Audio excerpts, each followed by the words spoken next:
Hello বন্ধুরা, প্রাচীন বিশ্বের বিজ্ঞানী এবং উদ্ভাবকরা তারা কিভাবে কোন প্রযুক্তি দিয়ে তাদের সময়কার এসব অবিশ্বাস্য স্থাপনা এবং জিনিসপত্রগুলো তৈরি করেছিল তার রহস্যভেদ করা এখন পর্যন্ত সম্ভব হয়নি, কারণ এগুলো কিভাবে কোন প্রযুক্তিতে তৈরি করা হয়েছিল তা বর্তমান বিজ্ঞানীরাও টেকনোলজি দিয়ে ব্যাখ্যা করতে পারে না। আর মায়াজালের আজকের এপিসোডে আমরা প্রাচীন সময়ের আবিষ্কৃত এমন সব স্থাপনা দেখতে চলেছি যা দেখলে আপনি মনে প্রাণে বিশ্বাস করতে বাধ্য হবেন যে সেই সময়েও হয়তোবা বর্তমান সময়ের চাইতে অনেক বেশি উন্নত টেকনোলজি ছিল। তো স্বাগতম আপনাকে মায়াজালের আরো একটি নতুন এপিসোডে। বলতে গেলে মায়ানমারের কিয়াকটিও স্তূপ ফিজিক্সকে বৃদ্ধাঙ্গুলি দেখিয়ে এখনো শত শত বছর ধরে এভাবেই দাঁড়িয়ে আছে। এটি দেখে যে কারোর মনে হতে পারে যে এটা এখনই পড়ে যাবে, কিন্তু এমনটা কখনো ঘটেনি। প্রায় 2500 বছর ধরে এই পাথর এখানেই আছে, যার উপর সোনার প্রলেপ দেয়া আছে, অথচ এটা কোনো কিছুর সাথেই সংযুক্ত নেই। স্তূপটি একটি বুদ্ধিস্ট আইকনে পরিণত হয়েছে, আর বর্তমানে এটা বৌদ্ধদের জনপ্রিয় একটি তীর্থস্থান। স্থানীয় জনশ্রুতি অনুসারে এটা মূলত গৌতম বুদ্ধের চুল দ্বারা আটকে দেয়া আছে। আরো একটি গল্প এখানে প্রচলিত আছে, আর তা হলো প্রাচীন এক রাজা তার অলৌকিক শক্তি দিয়ে এটাকে এখানে এভাবেই বেঁধে রেখেছিল, তাই এটা আর কখনোই গড়িয়ে পড়বে না। পরবর্তীতে এই পাথরের উপর একটি মন্দিরও তৈরি করা হয়। বর্তমানে জায়গাটিতে বছরের একটি দিন জনপ্রিয় উৎসবও পালন করা হয়, যেখানে প্রায় 90,000 মোমবাতি জ্বালানো হয়। এবার আমরা কথা বলবো পৃথিবীর বিখ্যাত তিউনেশিয়ার এই সিস্টেরাইন সম্পর্কে। এই প্রতিটি সিস্টেরাইনের দৈর্ঘ্য 300 ফুটেরও বেশি। এগুলো একসময় পৃথিবীর দীর্ঘতম জলাশয়ের সঙ্গে যুক্ত ছিল। এত শত বছর পরেও এটি এখনো এখানে দাঁড়িয়ে আছে, তবে বেশ কিছু অংশ ধ্বংস হয়ে গিয়েছে। একদল বর্বর মধ্যযুগে এই জায়গাটিতে হামলা করে এগুলোকে পরিণত করেছিল শস্যাগার, ঘোড়ার আস্তাবল এবং বাসস্থান হিসেবে। আপনি এর মধ্যে প্রবেশ করলে মনোমুগ্ধ না হয়ে পারবেন না। প্রায় 2000 বছর আগে মানুষেরা এগুলোকে তৈরি করেছিল প্রচুর পরিমাণে পানি সংগ্রহের জন্য। সৌভাগ্যবশত এটার এখনো যতটুকু অংশ ধ্বংস হওয়া বাকি আছে তার দায়িত্ব গভর্নমেন্ট নিয়েছে, আর এখন এটা গভর্নমেন্ট দ্বারাই রক্ষণাবেক্ষণ করা হয়।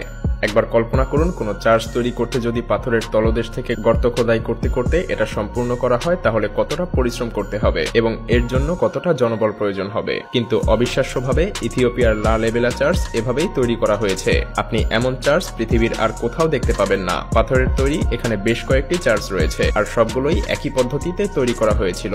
এটার নিচ থেকে তৈরি করার কাজ শুরু করে এটার চূড়ায় ক্রস আকৃতি দেয়া হয়েছিল, যা একটি অবিশ্বাস্য পদ্ধতিতে নির্মাণ করা হয়েছিল। এখানে মোট 11টি চার্চ রয়েছে, আর এর প্রত্যেকটি একটি গোপন সুড়ঙ্গ দ্বারা কানেক্টেড ছিল। আসলে এটা নির্মাণ করা হয়েছিল 12 থেকে 13 শতাব্দীর মধ্যে। এত শত বছর পূর্বে অন্ধকারের মধ্যে কিভাবে মানুষ এগুলো তৈরি করতে পেরেছিল সেগুলো এখন পর্যন্ত রহস্য হয়েই আছে। মূলত এটা একটা সোনার চাকতি, যা পাওয়া গিয়েছিল জার্মানির লেয়ার সাক্সনির ন্যাশনাল মিউজিয়ামে। আসলে এটি একটি প্রত্নতাত্ত্বিক নিদর্শন। এটার সাথে বেশ অদ্ভুত একটি হিস্টোরিও জড়িয়ে আছে। ফ্রাইসল্যান্ডের এক কৃষক এটি মাঠের মধ্যে খুঁজে পায়। কৃষক ভেবেছিল এটা দেখতে সুন্দর কিন্তু মূল্যহীন, তাই এটা খেলার জন্য তার বাচ্চাকে দিয়ে দিয়েছিল। হঠাৎ একদিন একজন প্রাচীন জিনিসপত্র বিক্রেতা সেখানে যায়, আর ঠিক তখনই সেই কৃষক পরিবার বুঝতে পারে এইসব পুরনো জিনিসপত্র মূল্যবান হয়ে উঠতে পারে। তারপর তারা সেটাকে বেশ ভালোভাবেই সেই ডিলারের কাছে বিক্রি করে দেয়, আর সেই ডিলার এটা পাঠিয়ে দেয় একটি গবেষক দলের কাছে। গবেষকেরা বুঝতে পারে এটার বয়স প্রায় 3500 বছর, যা মূলত ব্রোঞ্জ যুগের। এটা আসলে কোনো মূল্যবান ধাতুর তৈরি নয়, এটা মূলত প্রাচীন জ্যোতির্বিজ্ঞানের একটি ক্যালেন্ডার। এটির মধ্যের চিহ্নগুলো মহাকাশের বিভিন্ন গ্রহের গতিবিধি নির্দেশ করে। অবিশ্বাস্যভাবে এই চাকতিটিতে 9টি গ্রহই উল্লেখ ছিল, কিন্তু ইতিহাস বলে 1781 সালের আগে ইউরেনাস এবং 1930 সালের আগে নেপচুন গ্রহ দেখাই যায়নি, অথচ এই ডিস্কটিতে অবিশ্বাস্যভাবে 9টি গ্রহেরই নির্দেশ ছিল।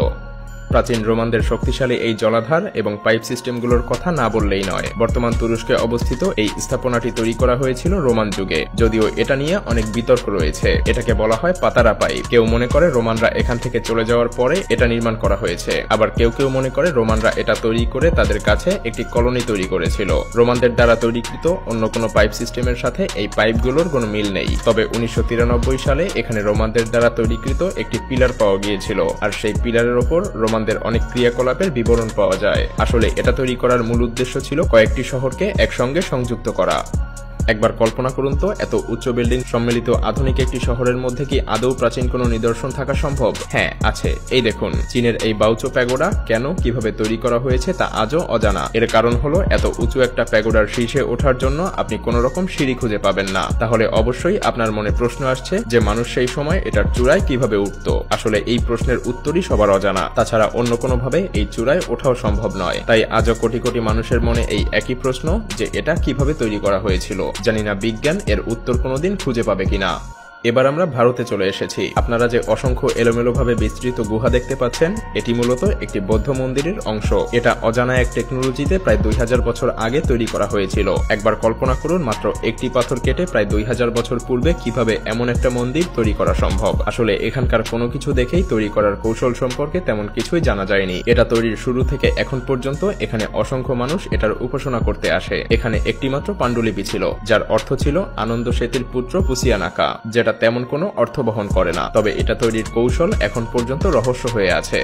আগের দিনগুলোতে অভেদ্য দুর্গ কামান দিয়ে ধ্বংস করা সম্ভব হতো, যদিও এটা মধ্যযুগেও তৈরি করা সম্ভব হয়নি। কিন্তু জানলে অবাক হবেন যে আর্কিমিডিসের এই কামান ডিজাইন করা হয়েছিল প্রায় 2300 বছর আগে। তবে 15 শতাব্দীর দিকে Italian Renaissance master Leonardo da ভিঞ্চির ডিজাইনকৃত বাষ্প ইঞ্জিন চালিত ক্যানন নির্মাণ করে ফেলে, যাতে কিনা আর্কিমিডিসের সেই ব্লুপ্রিন্ট ব্যবহার করা হয়েছিল। আর্কিমিডিসের নকশার কামানটিতে বারুদ ব্যবহারের পরিবর্তে 2টি ব্রোঞ্জের তৈরি নল পাথরে পুরনো ছিল, আর যেখানে জলের একটি পাত্রে তাপ প্রয়োগ করা হতো, আর এরপর বাষ্পের শক্তি পাথরগুলোকে প্রবল বেগে নিক্ষেপ করত। হ্যাঁ, সেই সময়ে এই কামান ব্যবহার করা হয়েছিল যারা রোমান দ্বারা আক্রান্ত হয়েছিল, আর এই ডিজাইনকে পরবর্তীতে ভিঞ্চি আরো আপগ্রেড করেছিল। ভিডিওটি ভালো লাগলে শেয়ার করতে পারেন, এবং আপনি যদি এমনই রহস্য, রোমাঞ্চ, আনকমন আর ইন্টারেস্টিং ভিডিও দেখতে পছন্দ করে থাকেন, তবে মায়াজাল চ্যানেলটিকে এখনই সাবস্ক্রাইব করুন এবং পাশে রাখা বেল আইকনটি প্রেস করুন। তো দেখা হচ্ছে আগামী এপিসোডে। ততক্ষণ পর্যন্ত ভালো থাকবেন। ধন্যবাদ।